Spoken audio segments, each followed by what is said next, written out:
आजच्या भागामध्ये आपण पाहणार आहोत की भावना आता वैतागलेली असते. तिने आता ठरवलेलं असतं की काही झालं ना तरीसुद्धा मला तुमच्याशी बोलायचं नाही आहे, हे तिने आता डायरेक्टली त्याला सांगून टाकलेलं असतं. कारण तुमच्या कोणत्याच गोष्टी मला पटलेल्या नाही आहेत. तुम्ही मला न विचारता प्रत्येक वेळेला निर्णय घेता.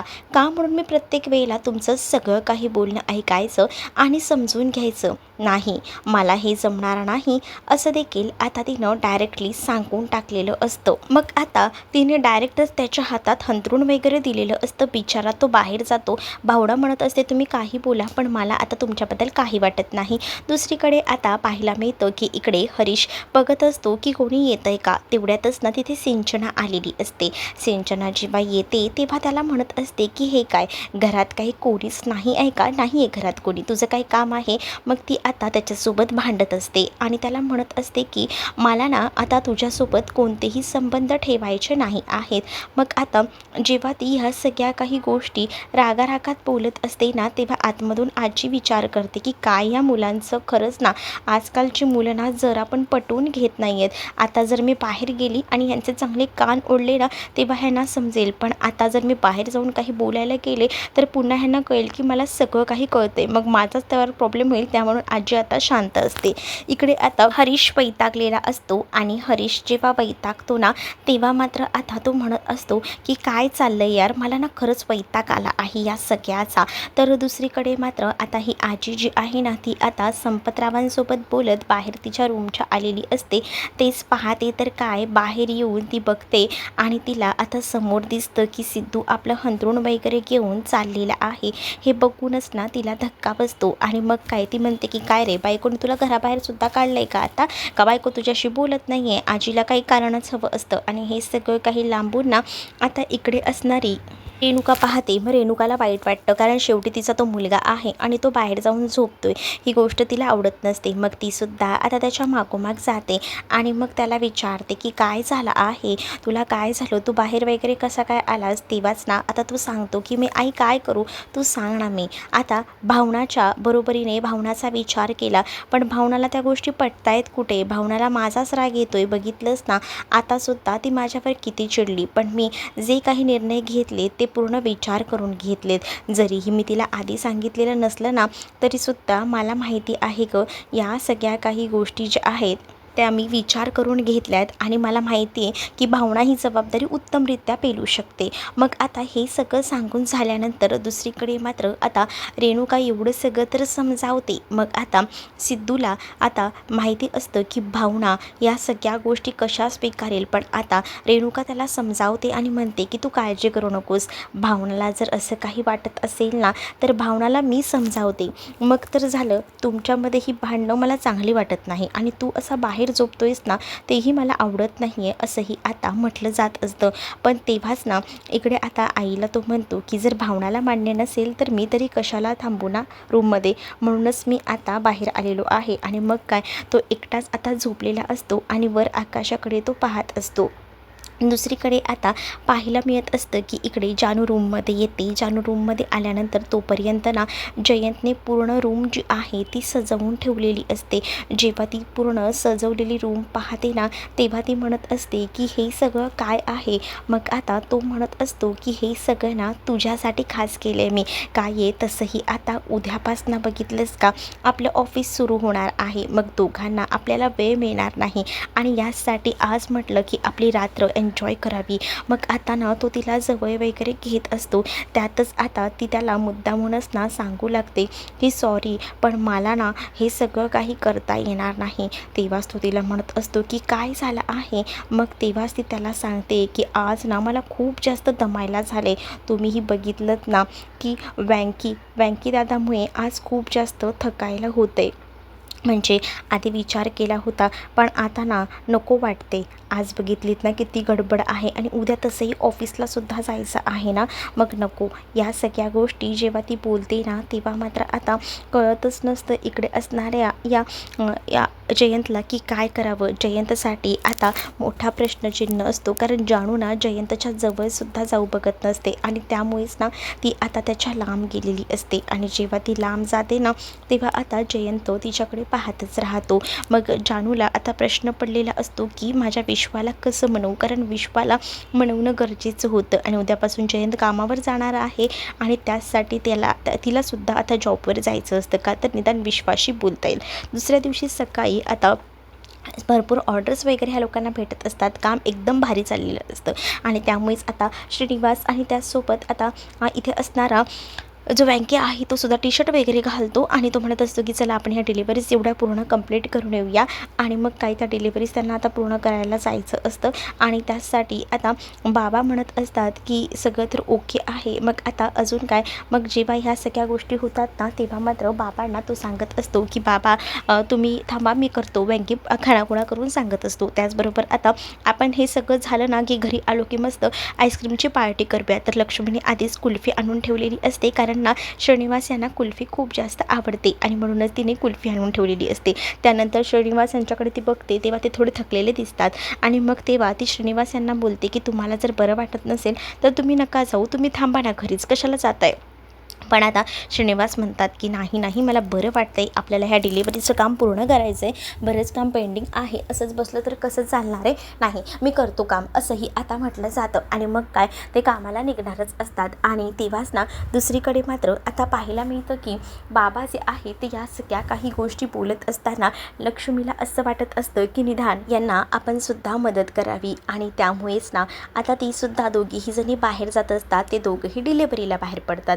इकडे आता बाहेर बोलण्यासाठी म्हणून का होईना इकडे आता भावना आणि रेणुका आलेल्या असतात आणि त्यांचं बोलणं सुरू असतं. तेव्हाच ना आता भावनाला समजवायला रेणुका बाहेर घेऊन येत असते आणि तेव्हाच तिथे एक बाई येते आणि जेव्हा ती बाई येते ना तेव्हा ती सांगत असते की खरं तर ना मला एक अडचण आहे आणि त्यावर मला सोल्युशन हवं आहे, कारण इथेच बाजूला माझी एक नर्सरी आहे आणि त्या नर्सरीमध्ये माझी झाडं ना खूप जास्त खराब होत आहेत. मग आता ती बाई मदतीसाठी आलेली असते. तर तेव्हा नीलांबरी बाहेर येते आणि नीलांबरी म्हणते की तुम्ही अचूक ठिकाणी आलेला आहात, तुम्हाला मदत हवी आहे ना, तुम्हाला मी करते मदत, असंही आता ती म्हणू लागते. आणि जेव्हा ती ह्या सगळ्या काही गोष्टी बोलते तेव्हा मात्र आता तिला बोललं जातं की तुम्ही थांबा, मला फक्त थोडा वेळ द्या, तुमची जी काही नर्सरी आहे ना त्याचं प्रमोशन केलं जाईल, माझ्या ओळखीत एक मुलगी आहे तिला मी पाठवते, ती तुमच्या सगळ्या याचं प्रमोशन करेल आणि मग काय तुमच्या दुकानात बघा केवढी लाईन लागते ती नर्सरीमध्ये, असं देखील आता नीलांबरी सांगत असते. पण त्याच वेळेला भावनाच्या डोक्यात एक कल्पना असते आणि भावना ती कल्पना स्वतःच मांडते आणि म्हणते की बघा एक काम करा, तुमची जी काही नर्सरीतली झाडं आहेत ती तुम्ही इकडे आणा, गाडेपाटलांच्या वाड्यामध्ये आपण इथे थोडीफार झाडं लावूया आणि ती झाडांची देखभाल तुम्ही करा आणि ती देखभाल केल्यानंतर ती झाडं मोठी झाली की तुम्ही स्वतःहून दाखवू शकता ना तुमच्या लोकांना की बघा म्हणजे तुम्ही किती चांगल्या प्रकारे याची काळजी घेतली आणि केवढी चांगली झालीत ही झाडं, या सगळ्या काही गोष्टी तुम्ही स्वतःहून दाखवू शकता. त्यासाठी इतर कुठे जायची गरजच नाही आहे. मग आता त्या बाईलासुद्धा ही कल्पना आवडते. मग आपण हे व्हिडिओज काढूया आणि प्रमोट करूया, मग तुमच्या नर्सरीमध्ये लगेच गर्दी वाढेल, हे सुद्धा भावनाने सांगितलेलं असतं. मग त्या बाईंनी जाऊन लगेच झाडं आणलेली असतात आणि भावना ही झाडं वगैरे लावते. मग यामध्ये या बाईचं सुद्धा काम होतं आणि भावनाने प्रत्येक वेळेला म्हणजे कसं उमेदवारी निभावलेली असते, गरजू लोकांच्या मदतीला कशी ती उभी राहिलेली असते त्याचंच हे उत्तम उदाहरण असतं. तर दुसरीकडे मात्र आता जानू जी आहे ती तयार वगैरे होते, कारण तिला आता ऑफिसला जायचं असतं आणि जेव्हा ती आता ऑफिसला जाणार असते ना त्यासाठी ती पूर्ण तयारी वगैरे करून एकदमच तयारीत असते.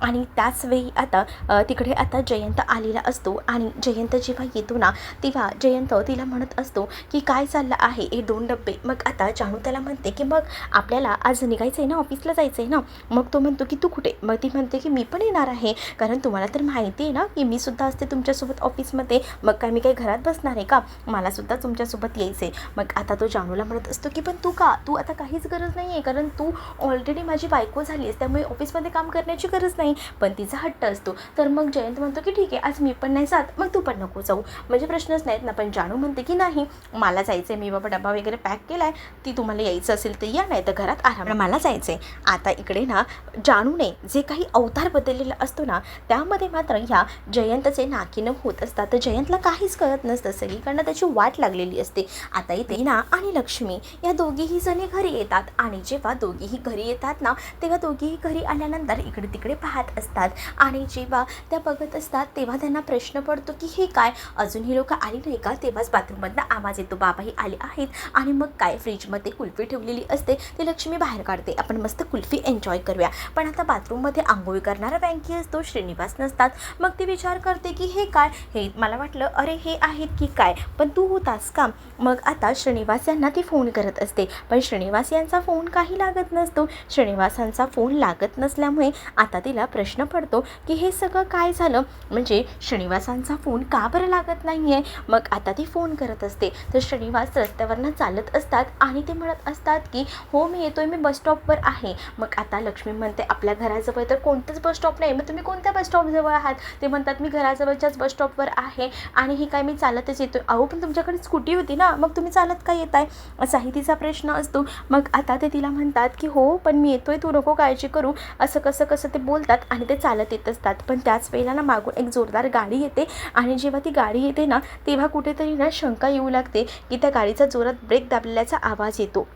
मग आता घाबरायला झालेलं असतं आणि जेव्हा घाबरायला होतं ना, तेव्हा मात्र आता ती विचार करते की हे सगळं काय होतं आहे. मग आता ती लोकं ठरवतात की आपण इथे बसून चालणार नाही आहे, आपल्याला लवकरात लवकर त्यांना शोधायला बाहेर जावं लागेल.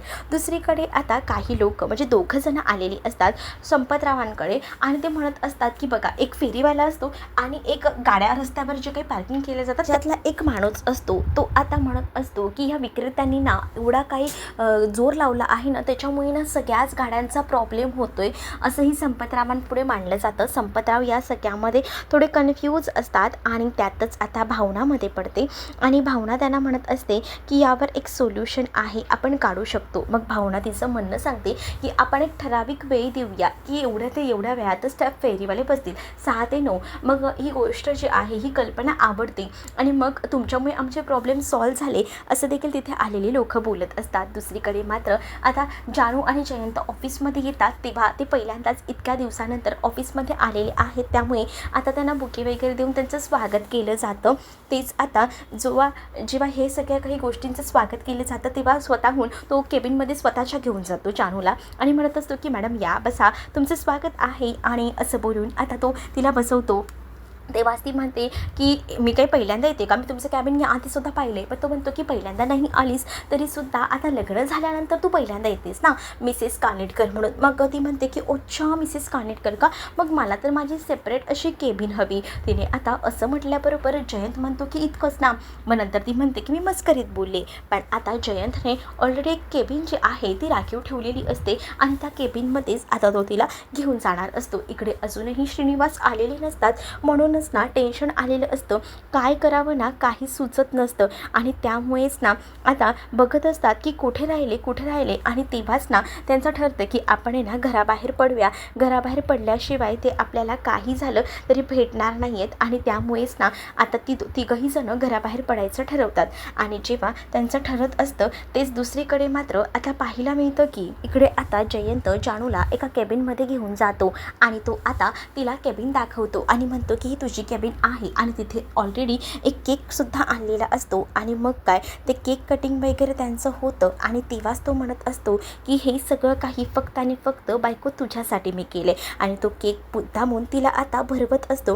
तेच आता ती त्याला सांगत असते की नको राहू दे, मला केक नको भरू. आणि तेवढ्यातच ना एक इमर्जन्सीमध्ये कॉल आलेला असतो आणि त्यामुळेच ना तो कॉल त्याला रिसीव करावाच लागणार असतो आणि म्हणूनच मग तो कॉल रिसीव करायला बाहेर जातो. तेच आता ती केकसुद्धा खात नाही, तिचा जो टिफिन आणलेला असतो तोच ती बॅगेतून बाहेर काढते आणि विचार करत असते.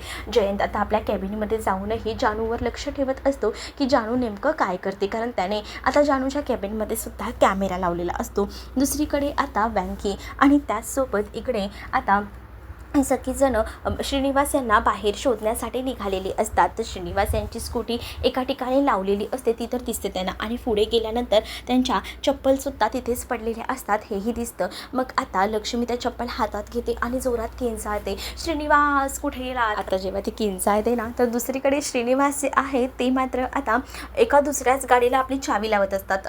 बहुतेक अचानकमध्ये त्यांची मेमरी लॉस वगैरे झाली आहे का काय माहीत नाही, असा ट्रॅक आणतात का, कारण ते एका दुसऱ्याच गाडीला स्वतःची सिद्धूच्या गाडीची चाबी लावत असतात आणि तिथे तो मुलगा येतो. तो ओरडतो त्यांना की तुम्ही काय चोर आहेत का, ही माझी गाडी आहे. या सगळ्या काही गोष्टी ज्या आहेत त्या त्यांना बोलल्या जातात. तेव्हा तो म्हणतो की माझी गाडी आहे, पण ते म्हणतात की माझी गाडी. त्याच्यावरनं त्यांचे थोडेफार असे वाद होतात.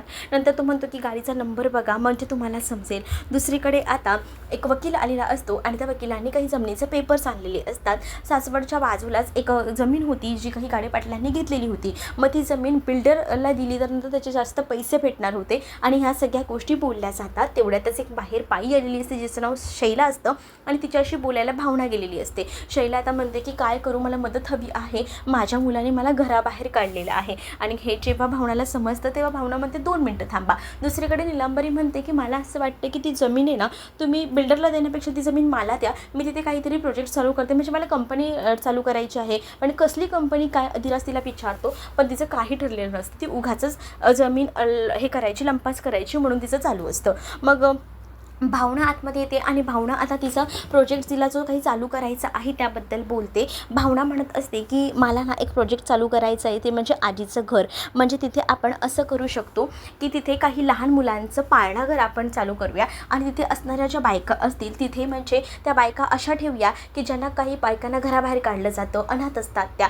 मग त्या ज्या आजी आहेत त्या नक्कीच त्या मुलांना सांभाळतील आणि आपण अशा पद्धतीचा प्रोजेक्ट चालू केला तर नक्कीच ह्या सगळ्यामध्ये लहान मुलांचाही फायदा आहे आणि त्याचसोबत त्या बिचाऱ्यांना ज्यांना मुलं बाहेर काढतात, ज्या आया अशाच वनवन फिरत असतात, त्यांना सुद्धा एक हक्काचं घर मिळेल. मग ही गोष्ट निलांबरीला पटत नसते. निलांबरी म्हणते की नाही, पण सिद्धू म्हणत असतो की या सगळ्यामध्ये तुम्ही बघा ना, विचार करा की भावना फक्त स्वतःचा विचार नाही करते, तुम्ही तुमच्या प्रॉफिटचा विचार करताय, पण भावना जनतेचा विचार करते. आणि ह्याचाच अर्थ मला माहिती आहे की भावना ही उमेदवारी नक्कीच व्यवस्थितपणे करू शकते आणि मला हेच भावनाला पटवून द्यायचं होतं. आणि म्हणूनच मगाशी मी वकिलांना सुद्धा जमिनीचं कारण सांगून बोलवून घेतलं. मला भावनाच्या डोक्यात नेमक्या काय कल्पना आहेत ह्या जाणून घ्यायच्या होत्या. पण बघितलं का, भावनाकडे सगळ्याचं सोल्युशन आहे बाबा. आता तरी तुम्हाला पटतंय का मी भावनाचं नाव का घेतलं होतं? कारण आपल्याच्या भविष्यासाठी भावनाच योग्य आहे, जी की निवडणुकीला उभी राहू शकते आणि ती सगळ्यांच्या मनात घर करू शकते. मग तुम्हाला काय वाटतं असं देखील आता विचारलं जातं. त्यावेळेला सगळेजण शांत असतात. तर भावनासुद्धा